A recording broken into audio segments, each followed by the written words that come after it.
এই কাহিনীর সমস্ত চরিত্র এবং ঘটনা সম্পূর্ণ কাল্পনিক। বাস্তবে জীবিত বা মৃত কোনো ব্যক্তি অথবা কোনো ঘটনার সাথে এর মিল থাকলে তা সম্পূর্ণ অনিচ্ছাকৃত এবং কাকতালীয়। ব্যবহৃত অপ্রাকৃত এবং অলৌকিক ঘটনাক্রম পরিবেশনার উপক্রম মাত্র। কুসংস্কারে বিশ্বাস করবেন না, কুসংস্কার ছড়াবেন না।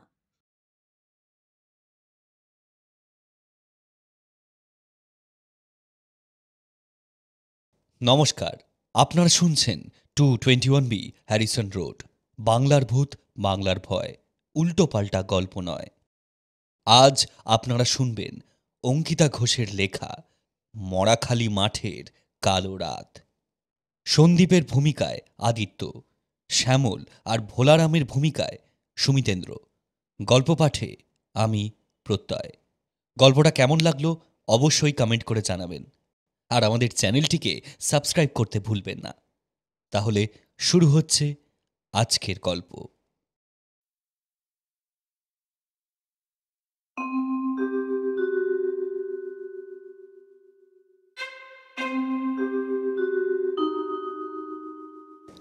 চাকরিতে বদলি হয়ে সন্দীপকে আসতে হয়েছে এই মরাখালী গ্রামে। এখানে সন্দীপের থাকার ব্যবস্থা করা হয়েছে একতলা কোয়ার্টারের পিছন দিকের একটি ঘরে। আয়তন যথেষ্ট বড়, দুটো জানলা, একটা টেবিল চেয়ার ও একজোড়া খাট। জানালাগুলো দিয়ে দেখা যায় একটা দিগন্ত প্রসারী মাঠ। এখানকার কুখ্যাত মরাখালীর মাঠ। কুখ্যাত বলার কারণটা আপনারা একটু পরে জানতে পারবেন। তবে এইখানে সন্দীপের সঙ্গে একই ঘরে থাকবে শ্যামল। সে ধানবাদের ছেলে, তাকেও এখানে বদলি করেই আনা হয়েছে। এছাড়া ছিল ভোলারাম। লোকটা বিহারি হলেও বাংলা খুব একটা অস্পষ্ট নয়। সে রান্নাবান্না থেকে শুরু করে সমস্ত টুকটাক কাজ করত। দেখতে দেখতে সন্দীপ আর শ্যামল দুজনেই গুছিয়ে নিল নতুন জায়গায়।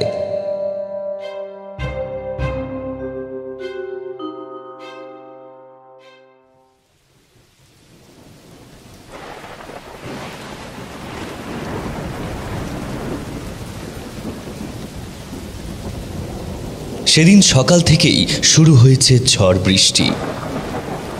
গ্রাম বাংলায় বৃষ্টি অনুভব করার আলাদাই মজা। শ্যামল একটু ঘুম কাতুরে মানুষ। ছুটির দিনে নিজের বিছানায় শুয়ে নাক ডেকে সে ঘুমোচ্ছে। সন্দীপ জানালা খুলে আপন মনে গ্রামের বুকে বৃষ্টির তোলপাড় দেখছিল। শ্যামল ঘুম চোখ খুলে কিছুটা বিরক্ত হয়ে বলল, জানালাটা বন্ধ করে দাও, বৃষ্টির ছাট আসছে, বিছানাটা ভিজে গেলে আরেক ঝক্কি। শ্যামলের কথা শুনে সন্দীপ জানালাটা বন্ধ করে দিল। কিন্তু এই বদ্ধ ঘরে ওর থাকতে ইচ্ছে করল না। বাইরে বেরিয়ে এসে দেখল রান্নাঘরে ভোলারাম রান্না করছে। সন্দীপ বলল, ভোলারাম, বলছি এক কাপ চা হবে? কেন হবে না বাবু, এক্ষুনি দিচ্ছি। একটু পেঁয়াজি করছি দুপুরে ভাতের পাতে খাবার জন্য। বাড়তি আছে কয়েকটা দিই।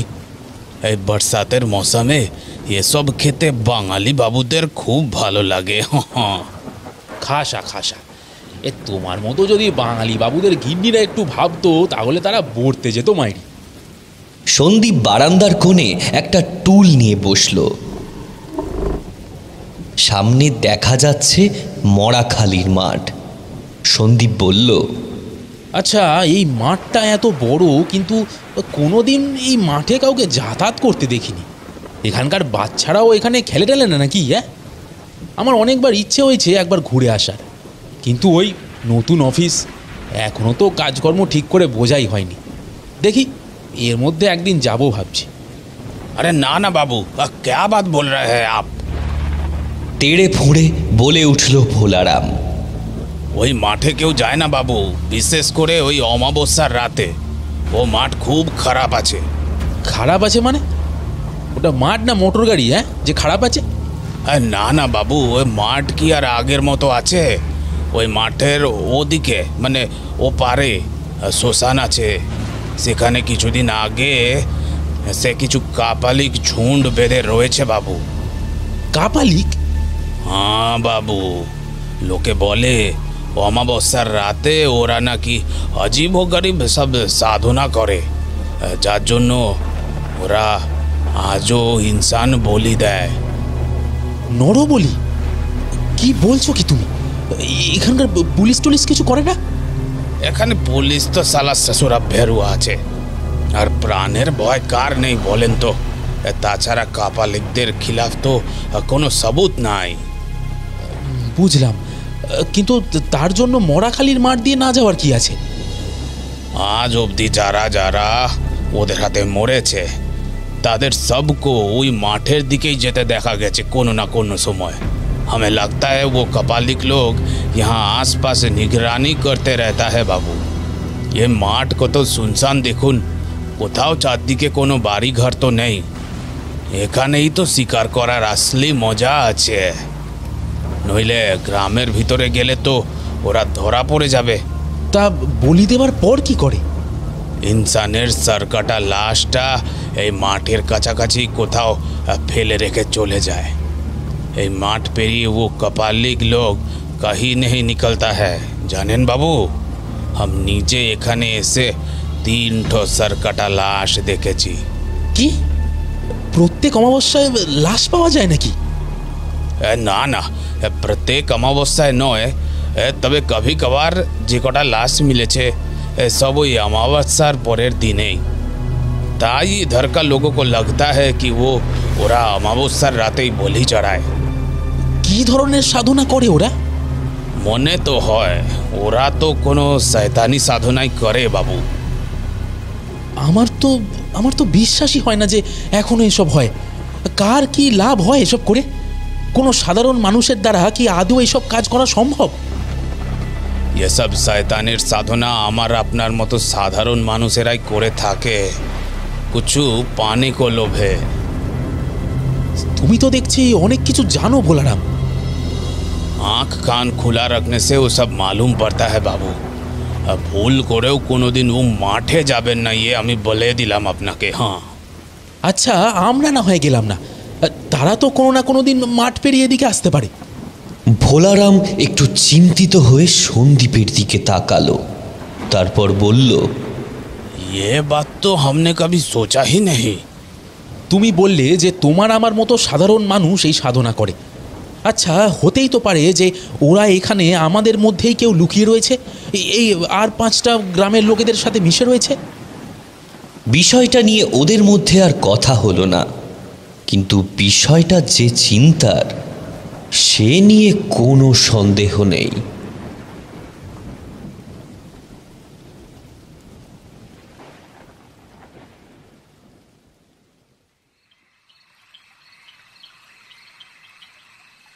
রাত্রিবেলা ঝড় বৃষ্টি কিছুটা ধরেছে। শ্যামল ঘরের বন্ধ জানালাগুলো খুলে দিচ্ছিল। সন্দীপ বলল, এই জানলাগুলো খুলো না জানলাগুলো। কেন? এমনি সময় তো জানালা বন্ধ করতে বললেই মুখ ভার করে বসে থাকো, এখন হঠাৎ কি হলো? জানলা খুললেই ওই মাঠটা দেখা যাবে। যাবে তো যাবে, তাতে আর কি। আরে না না, থাক না বন্ধ। কেন? একদিন ধরে তো ওই মাঠ দেখছো, হঠাৎ আজ কি হলো বলো তো? দুপুরে খাবার সময়ও তোমাকে অন্যমনস্ক মনে হলো, সারাদিন চুপ করে বসে আছো। এই ব্যাপারটা কি বলো তো ভাই? সন্দীপ খানিক ইতস্তত করে ভোলারামের থেকে শোনা সমস্ত কথা বলল। শ্যামল সব শুনে হো হো করে হেসে উঠল। সত্যি আজকের যুগে দাঁড়িয়ে তুমি এ কথা বিশ্বাস করো? বিশ্বাস করবো না? মুন্ডু কাটা লাশগুলো তো পাওয়া যায়। কেউ খুন করেছে হয়তো, আর যারা খুন করে তারা ক্রিমিনাল, কোনো টাপালিক নয়, বুঝলে ভাই? দেশের মানুষদের না এই সমস্যা, বুকে ছুরি ঢুকিয়ে মারলে সেটা হত্যা, আর মুন্ডু কেটে দিলেই বলি। যাও তো, ঘুমোগে যাও। ঘুমোচ্ছে কিন্তু, তুমি জানলাগুলো খুলো না। বেশ, খুলবো না, যাও যাও ঘুমাও।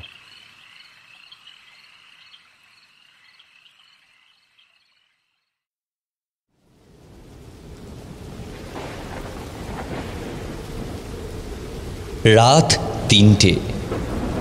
মুষলধারে বৃষ্টির সঙ্গে শোঁ করে বইছে উত্তাল হাওয়া। বৃষ্টির ছাঁট মুখে এসে পড়তেই সন্দীপের ঘুমটা ভেঙে গেল। চোখ খুলেই তড়াক করে লাফিয়ে সে উঠে বসল। শ্যামলের দিকের জানালাটা হাট করে খোলা, আর বিছানায় শ্যামল নেই। সন্দীপ তাড়াতাড়ি খাট থেকে নেমে দরজা খুলতে যেতেই আচমকা ঝড়ের মতো দরজায় ধাক্কা মেরে ঘরে প্রবেশ করল শ্যামল। মাথা থেকে পা অবধি জলে ভিজে শ্যামল ঘরে ঢুকেই হাঁপাতে লাগলো। প্রথমটা সন্দীপ ভয় পেয়ে গেছিল, তারপর শ্যামলের অবস্থা দেখে সে জিজ্ঞাসা করল, কি হয়েছে? তুমি এত রাতে কোথায় গিয়েছিলে, আর তুমি ভিজলে কি করে? আমি ওই মরাখালীর মাঠে গিয়েছিলাম। কি মাঠে? কেন? না না, আমার কিছু হয়নি, তবে আমি যা দেখেছি। কি দেখেছো ভাই? বলছি সব বলছি। আগে আমাকে একটু জল দাও। সন্দীপ চটপট এক গ্লাস জল দিয়ে বলল, শ্যামল, তুমি জলটা খেয়ে জামা কাপড় বদলে এসো, তারপর তোমার সব কথা শুনছি আমি। তাড়াতাড়ি ভিজে জামা কাপড় বদল করে শুকনো জামা কাপড় পরে শ্যামল এসে বসল। ওর চোখে মুখে এখনো ভয় লক্ষ্য করা যাচ্ছে। সন্দীপ বলল, কি হয়েছে এবারে খুলে বলো আমাকে। আরে এই কিছুক্ষণ আগে প্রচণ্ড জোরে একটা বাজের শব্দে আমার ঘুম ভেঙে গেল। দেখলাম তুমি অত ঝড়ের শব্দের মধ্যেই অগরে ঘুমোচ্ছ। হ্যাঁ, আমি উঠে বসলাম। ঠিক বৃষ্টির তোর কতটা সেটা দেখার জন্য মাথার কাছে জানলাটা খুললাম। অমাবস্যার অন্ধকারে চারিদিক ঘুটঘুট করছে অন্ধকার, এদিক ওদিক খালি বাজ পড়ছে, সঙ্গে চমকে উঠছে বিদ্যুৎ। এমন সময় হঠাৎ আমার নজর পড়লো ওই মাঠের দিকে। দেখলাম একটা আলো হাতে কেউ যেন আমাদের কোয়ার্টারের দিকেই ছুটে আসছে। আমি সঙ্গে সঙ্গে ঘর থেকে বেরিয়ে পেছনের দরজাটার কাছে গিয়ে ঘাপটি মেরে দাঁড়িয়ে পড়লাম। ভেবেছিলাম নিশ্চয়ই বেটা কোনো চোর টোর হবে। তারপর পিছনের দরজাটা ধাক্কা মেরে টর্চ হাতে একজন ভেতরে ঢুকলো, আর সে আলো ফেললো আমার মুখে। আমি কিছু লক্ষ্য না করেই লোকটার কলার চেপে ধরে ওর হাত থেকে টর্চটা নিয়ে নিলাম। কিন্তু আমি কি দেখলাম জানো ভাই? সন্দীপের চোখে মুখে আতঙ্ক। নিঃশ্বাস বন্ধ করে সে জিজ্ঞাসা করল, কি দেখলে? সামনে দাঁড়িয়ে ওই লোকটা ভোলারাম। ভোলারাম? কিন্তু কিন্তু ওই যে ওই মাঠে যেতে বারণ করতো, তাহলে ও নিজে গেল কেন? আরও আছে। আমি ভোলারামের দিকে তাকিয়ে লক্ষ্য করলাম ওর সারা জামায় রক্তের ছোপ ছোপ দাগ লেগে রয়েছে। এত বৃষ্টিতেও ধুয়ে যায়নি। আমি জিজ্ঞাসা করলাম, ভোলারাম, তুমি এত রাত্রে কোথায় গেছিলে, আর তোমার জামা কাপড়ে এইসব কিসের দাগ? আমি খাবার দিতে গেছিলাম। খাবার? কাকে? বিল্লিকে নিয়ে বাবুজি।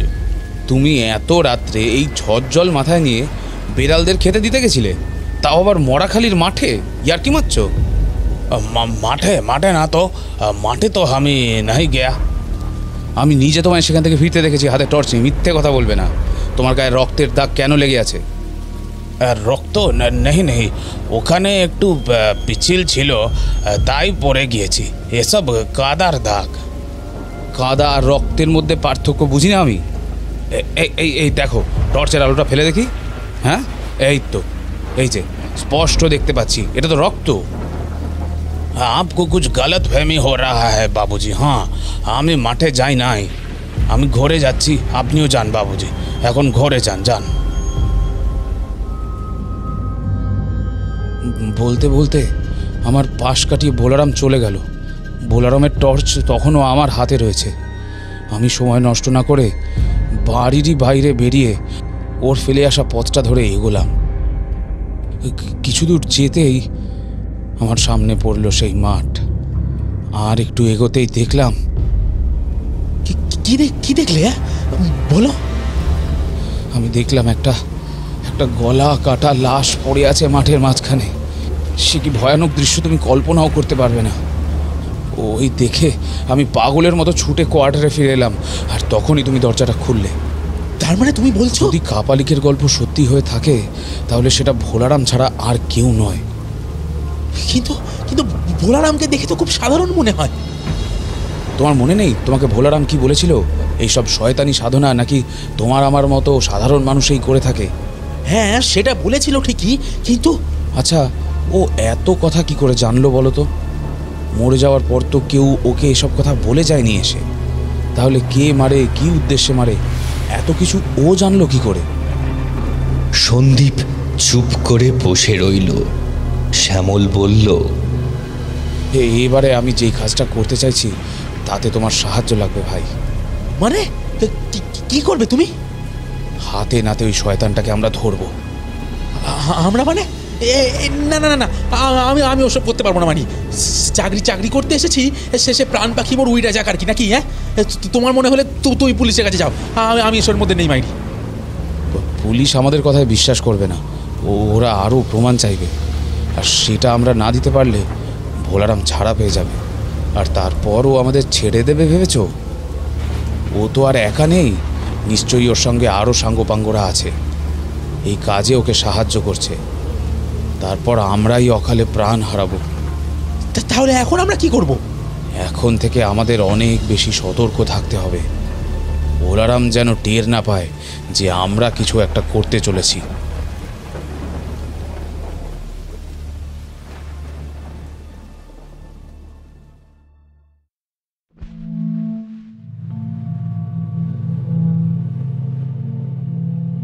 পরের দিন সকালবেলা মরাখালীর মাঠ থেকে একজনের গলা কাটা লাশ উদ্ধার করা হলো। জানা গেল এই লোকটা নাকি পাশের গ্রাম থেকে এই গ্রামে আসছিল। বেচারা বুঝতে না পেরেই নিশ্চয়ই এই মাঠে প্রবেশ করেছিল, আর শয়তান কাপালিকগুলো অসহায় মানুষটার মাথা কেটে বলি দিয়ে মুন্ডুহীন শরীরটা ফেলে রেখে গেছে। পুলিশ এবারেও এসে লাশ সরানো ছাড়া কিছুই করল না। সব দেখে সন্দীপ নিজের মনেই বলল, কি অদ্ভুত মাইরি, মাঠে একটু পাহারা বসালেই তো ঝামেলা চুকে যায়। না, এই জায়গার পুলিশগুলো সত্যিই ভীরুয়া। এরপর থেকেই ভোলারাম খুব চুপচাপ হয়ে গেল। বলিয়ে কইয়ে মানুষটা কেবল গম্ভীর হয়ে তীক্ষ্ণ দৃষ্টি নিক্ষেপ করে শ্যামলকে যেন স্রেফ আপাদমস্তক দেখে যেত। অন্যদিকে শ্যামলকে দেখলেও মনে হতো সে নিজেও ভোলারামের ওপর সতর্ক দৃষ্টি রেখেছে। এই সব কিছুর মাঝে সন্দীপ যেন না চাইতেও সে জড়িয়ে পড়েছিল। শ্যামল ছাড়া একমাত্র ভোলারামই ছিল যার সঙ্গে ও একটু গল্প করত। কিন্তু এখন ভোলারাম এই কোয়ার্টারের কারোর সঙ্গে বেশি কথা বলে না। মাঝে মাঝে ভোলারামের সঙ্গে সন্দীপের চোখাচোখি হলে ওর মনে হতো ভোলারাম যেন ওকে কিছু বলতে চাইছে, কিন্তু শ্যামলের কড়া পাহাড় আর ঘেরাটো পেরিয়ে সে বলতে পারছে না।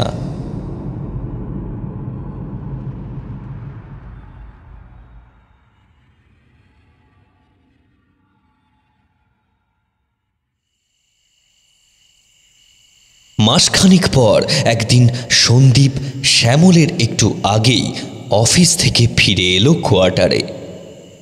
ভোলারাম তখন বারান্দায় তার জং ধরা রেডিওটা নিয়ে ব্যস্ত। সন্দীপকে ফিরতে দেখে ভোলারাম গুটি গুটি পায়ে ওর কাছে এসে বলল, বাবু, আমার আপনার সঙ্গে কিছু কথা আছে, একটু রান্নাঘরে আসবেন? কেউ শুনে ফেললে মুসিবত হয়ে যাবে, অনেক দিন ধরে আপনার সঙ্গে কথা বলার চেষ্টা করছি, কিন্তু শ্যামল বাবুর ভয়তে বলতে পারছি নাই। কেন, শ্যামলকে ভয় পাওয়ার কি আছে? আছে আছে, কারণ একটু আছে। এই কয়েকদিন আগে অমাবস্যার রাতে একটা ঘটনা ঘটেছিল। কথাটা শুনে সন্দীপের হাতটা কেঁপে উঠল। কি ঘটনা? ভোলারাম এদিক ওদিক দেখে ফিস ফিস করে বলল, ওদিন রাতে আমার ঘুম আসছিল নাই, তাই আমি রান্নাঘরে বসে পরের দিনের খাবারের জোগাড় করছিলাম। अचानक আমার নজর পড়লো খিড়কির বাইরে, মোরাখালীর মাঠের দিকে। বাদল গজরানে কা ওয়াক্ত, वो বিদ্যুৎ চমকে উঠলো, একেবারে খড়বড়ি মচায়।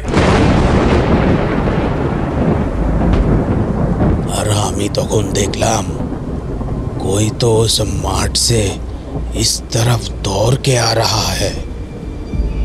हमें इतना डर लगा कि हम उसी वक्त सोने का नाटक किया। कुछ देर बाद हमने महसूस किया कि पीछे का दरवाजा से, और उसके बाद वो पता नहीं कहाँ गायब हो गया। आधा घंटा हमें मोरार मतो आँख बंद करे लेटे रहिलाम। তারপর উঠে টর্চ নিয়ে গেলাম সেই মাঠের দিকে। वहाँ हमने वो सरकटा लाश देखा, और वहीं पे डर के मारे कादा पे स्लिप खा के हम लाश के ऊपर ही गिर गया। हाँ बाबूजी, समझे? खून कादा सब लेके एकेबारे लथपथ हो गया था हम। फिर किसी तरह भाग के आया इधर, तो देखा श्यामल बाबू हमारे ऊपर नजर रेखे बसे छिलेन। उस दिन किसी तरह हम भाग के निकल लिया, लेकिन आज तो अमावस्या আছে बाबू, हमें बहुत डर लगছে। हमको लगता है वो শ্যামল बाबू ही कापालिक झुंड का एक हिस्सा है। और আপনি उस दिन ठीक ही বলেছিলেন, ওই কাপালিক ভেষ বদলে এখানে থাকে, আমাদেরই মাঝে থাকে। এখান ছেড়ে আমার যাবার জায়গা নেই, नहीं तो हम कब का भाग जाते। সন্দীপের মাথা ততক্ষণে ঘুরছে।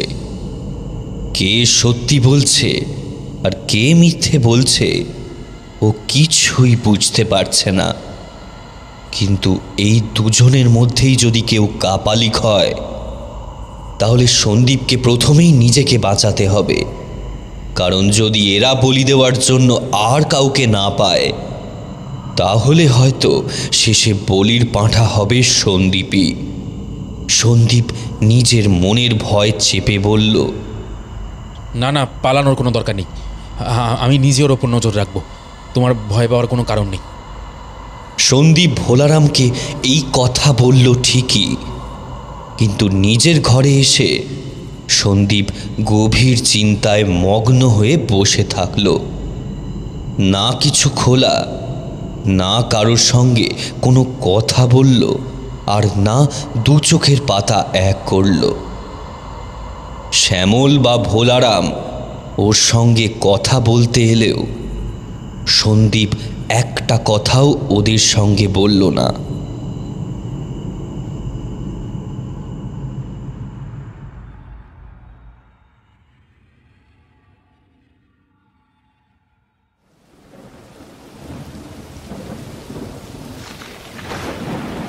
বর্ষাকাল আর বৃষ্টি কদিন ধরে লেগেই আছে, কিন্তু আজ ঝড় বৃষ্টির দাপটটা যেন একটু বেশি। অমাবস্যায় যেন চাঁদের জ্যোৎস্নার অভাব ঢাকতে আকাশ ভেঙে পড়েছে এই মরাখালী গ্রামে। কড়কড় করে বাজ পড়ে চলেছে নীরে ধারা। ঘরের দুটো জানালাই আজ খোলা রয়েছে। হঠাৎ সন্দীপের ডাকে ধড়মড় করে উঠে বসল শ্যামল। শ্যামল, শ্যামল, ওঠো ওঠো ওঠো, তাড়াতাড়ি ওঠো।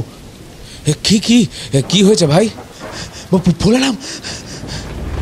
কথা বলতে বলতে সন্দীপ হাঁপাচ্ছে। শ্যামল বলল, কি হয়েছে ভোলারামের? ভোলারাম রান্নাঘরে নেই। আমি আজকে ওর উপর নজর রেখেছিলাম। ও ও আজকে তোমার নামে আমার মনে সন্দেহের বীজ বপন করার চেষ্টা করছিল। তো তখনই আমি ঠিক করেছিলাম যে ভোলারামকে আজকে হাতে নাতে ধরবো। কি বলছো কি তুমি সন্দীপ? ঠিকই বলছি ভাই। তাহলে এখন তাড়াতাড়ি চলো, আজকেই ভোলারামের এই নোংরা খেলার শেষ দিন।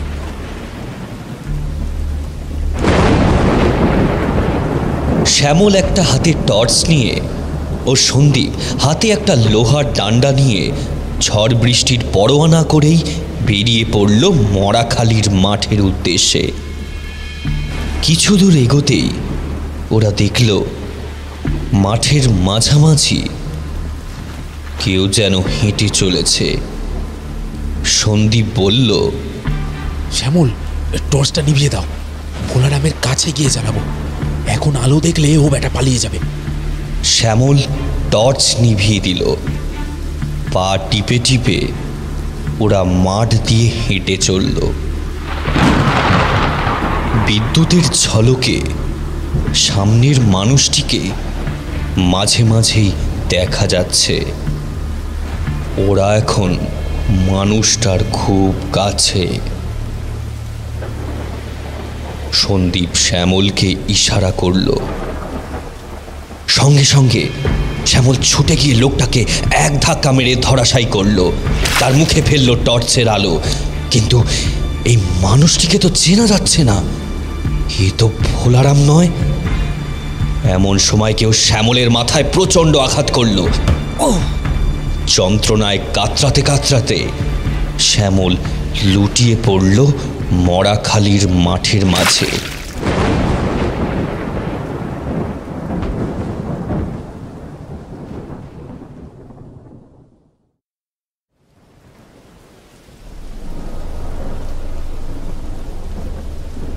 শ্যামলের জ্ঞান ফিরতেই সে অনুভব করল সে কোনো মন্দিরের ভিতরে রয়েছে।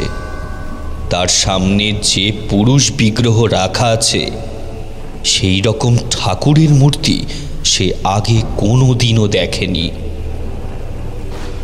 এদিকে তার হাত পা শক্ত দড়ি দিয়ে বাঁধা রয়েছে। তার গলা রাখা রয়েছে হাঁড়ি কাঠের উপরে।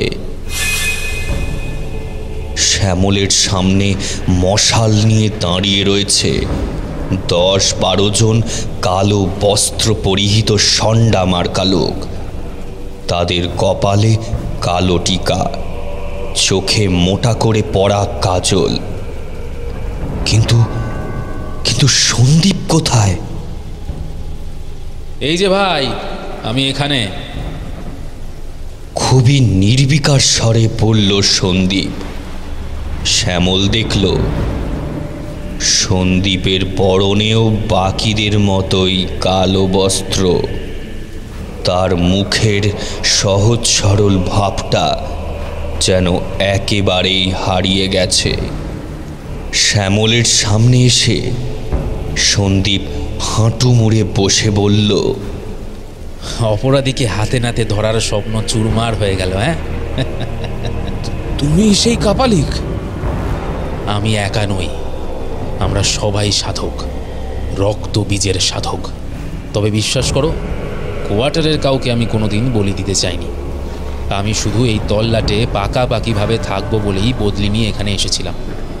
কিন্তু সেদিন বলি দিয়ে ফিরে আসার সময় ভোলারাম ব্যাটা আমায় দেখে ফেললে।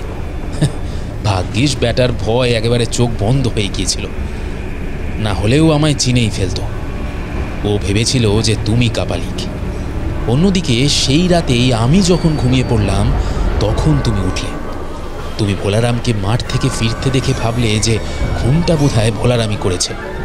তোমাদের দুজনের সন্দেহের তালিকা থেকেই আমি বাদ পড়লাম। মনে মনে রক্তবীজের মন্ত্র আওড়ে আমার কৃতজ্ঞতা জ্ঞাপন করলাম। কি বাঁচান, বেঁচেছি। কিন্তু কেন করলে তুমি এসব? আমাদের আরাধ্য রক্তবীজকে জাগ্রত করার জন্য। কোনো বিশেষ তিথির বিশেষ অমাবস্যায় দেবতার উদ্দেশ্যে আমাদের নরবলি দিতে হয়। তিনি বলির কেবল মাথাটা গ্রহণ করেন, বাকি ধরটা আমরা ফেলে দিই। কিন্তু আস্তে আস্তে মানুষের মনে এত ভয় ধরে গেল যে এই দিকে গ্রামের লোকের আশাই প্রায় বন্ধ হয়ে গেল। তাই তো এখন মানুষের মাঝে থেকেই আমাদের বলি জোগাড় করতে হয়। যেমন আজ আমি তোমায় জোগাড় করেছি আমাদের বলির জন্য। না না, এরকম করো না। সন্দীপ শ্যামলের কথায় পাত্তা না দিয়ে একজন সঙ্গীকে বলল, ওই দেবতার পায়ের কাছে রাখা খাড়াটা আমায় দে তো। শ্যামল আমার বন্ধু, ওকে আজ আমি অর্পণ করব। ছেলেও খুব ভালো, অপরাধীকে ধরে পুলিশের হাতে তুলে দিতে চেয়েছিল। আমি এক কোপে নামিয়ে দেব, যাতে ওর কোনো কষ্ট না হয়। শ্যামল ছটপট করে নিজেকে ছাড়ানোর চেষ্টা করলো, কিন্তু পারল না। সন্দীপ খাঁড়াটা নিয়ে মাথার উপরে তুলে এক কোপে শ্যামলের দেহ থেকে মাথাটা আলাদা করে দিল।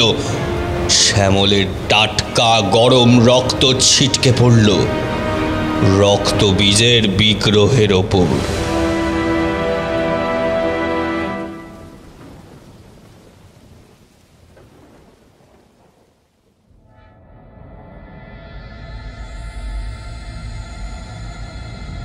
পরের দিন সকালে মরাখালীর মাঠে পাওয়া গেল শ্যামলের গলা কাটা দেহ।